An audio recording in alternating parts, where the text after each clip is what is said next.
gwaith allan neithiwr i'r nen bod faid uwchben.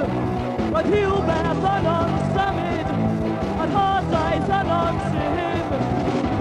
Jyst neges gan Captain Kirk i basio mlaen at han. Mae'r creaduriad o 9 a 6 yn trio pipio Strata 1. Roedd o wedi fes amdani, roedd y llioedd gofod dwi hir.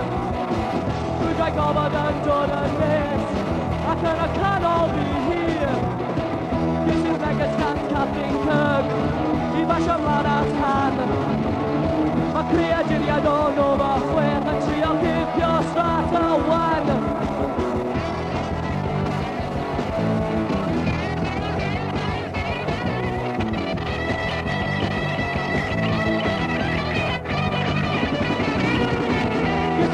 Gan Captain Kirk i basio mlaen at han.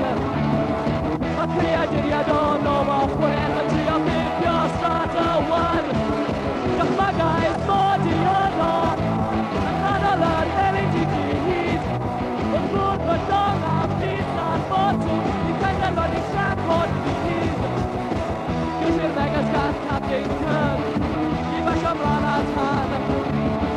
Mae'r creaduriad o 9 a 6 yn trio pipio Strata 1. Roedd ei gofod! Maen nhw'n dod yn nes! Roedd ei gofod! Ein toledu yn y ffair! Roedd ei gofod! Mae'r Thomas o reolau! Rwy sydd ar gwrs yn yr hael! Ges i'r neges gan Captain Kirk i basio mlaen at han. Mae'r creaduriad o 9 a 6 yn trio pipio Strata 1. Dwi'n gweld yn ser mewn ffilmiau, neu gartref ar y teledu. Dwi'n darllen am brwydrau gofod, dwi'n breuddwrio amdani yn fy ngwely.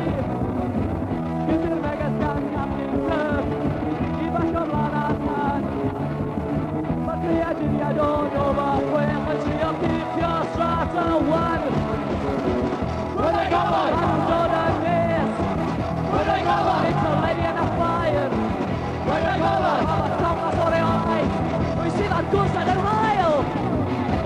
Ges i'r neges gan Captain Kirk i basio mlaen at han. Mae'r creaduriad o 9 a 6 yn trio pipio Strata 1. Roedd ei gofod! Maen nhw'n dod yn nes! Roedd ei gofod! Ein toledu yn y ffair! Roedd ei gofod! Mae'r Thomas o reolau! Rwy sydd ar gwrs yn yr hael! Ges i'r neges gan Captain Kirk i basio mlaen at han. Mae'r creaduriad o 9 a 6 yn trio pipio Strata 1.